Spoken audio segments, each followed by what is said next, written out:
lahat, gusto ko lamang po i-congratulate po ang lahat ng mga taga KOJC. Congratulations po! God is good! All the time! God is good! Ayun!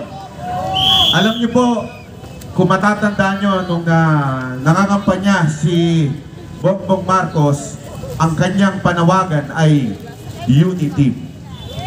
Alam naman po natin na ang mga vlogger ay may kanya-kanyang pananaw, pero ako po ay nagpunta dito para sabihin na we are united to fight against this abusive government.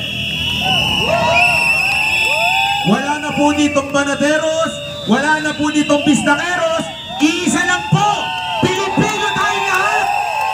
Lalaban tayo!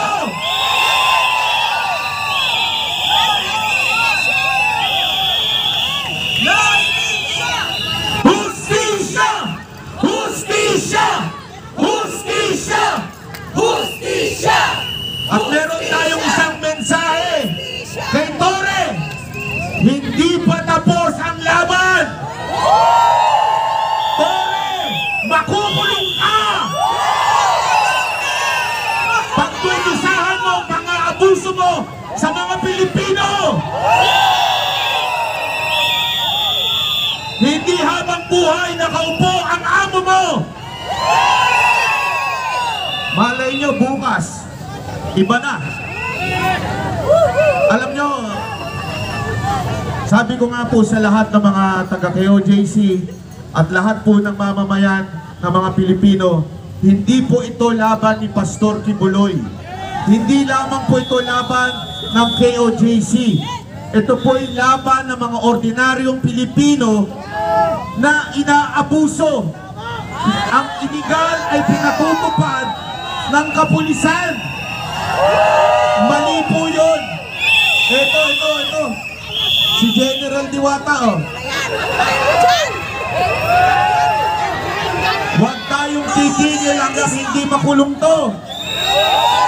Dahil iligal ang utos na ginawa niya sa mga kapulisan.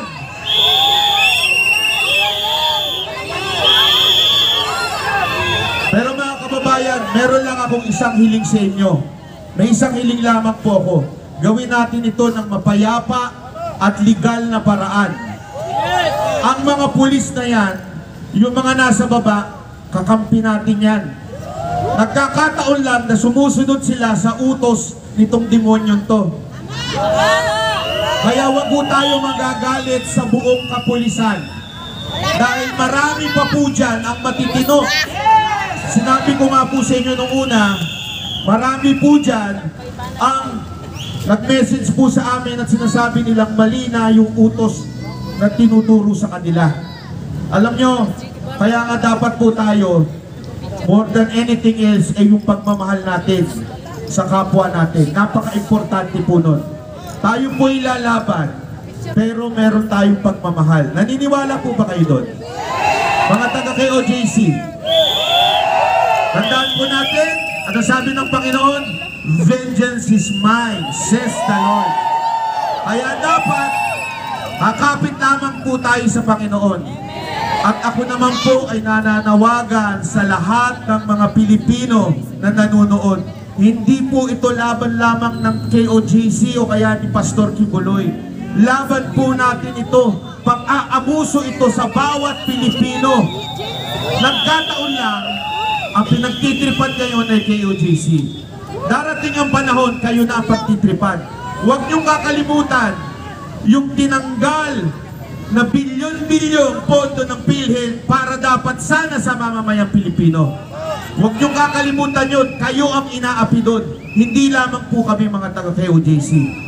Marami po ang ginagawang pagnanakaw ng gobyerno na ito. Simula dyan sa kamera, naikwento ko na po sa inyo ito eh. Sinumukan akong bilhin. Nung hindi ako mabili, dinimanda ko. Kaya kami ni Ka-Eric dito, kasama po namin si Atty. Glenchong at iba pong vlogger. Si J.G. Bara po pala ng Bandateros. Dito ka naman. Magpakita ka naman. Ayan, yan.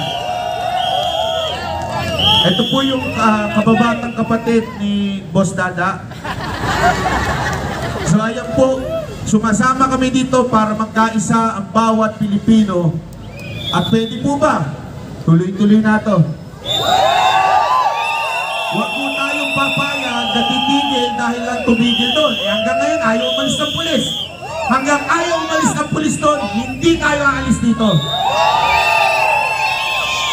Maraming salamat po para sa bayan. Maraming salamat kay Brother Banatbay.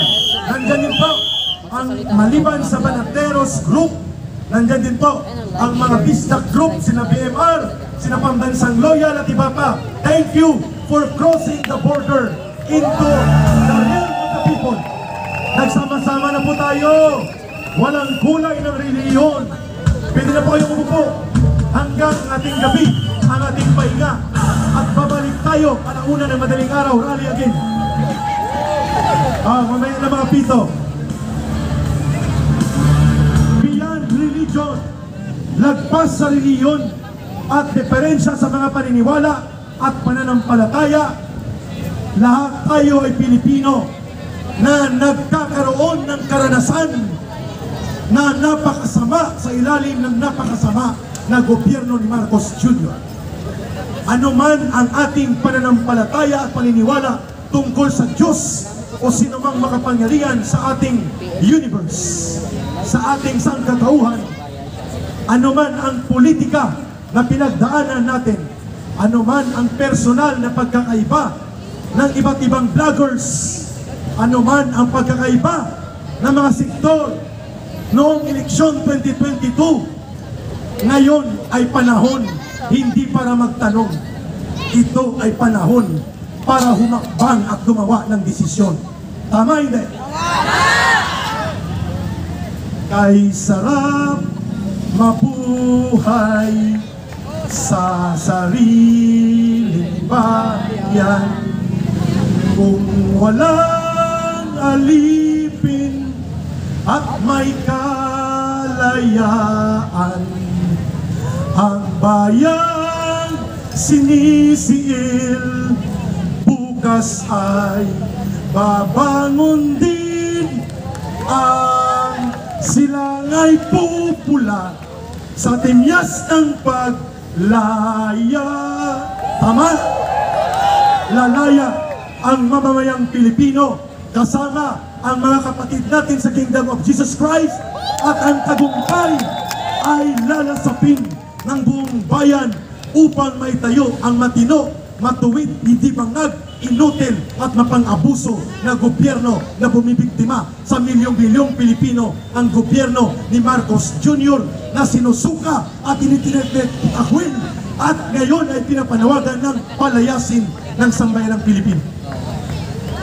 Pakinggan po natin ang pakikipagkaisa mula sa hanay ng mga abogado. Hindi lang pa siya abogado sa eleksyon na integrity campaign and advocacy.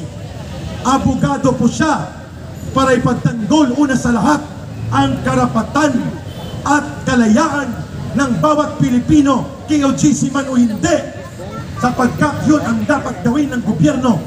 Huwag kahasain ang kanyang mamamayan. The rape in Davao was ordered by Marcos. Ang panggagahasa sa kalayaan at karapatan ng mamamayan at kapwa Pilipino natin nagkataon lang na nauna ang panggagahasa ni Marcos at ng kanyang mga berdugo ng mga pulis sa Davao laban sa Kingdom of Jesus Christ.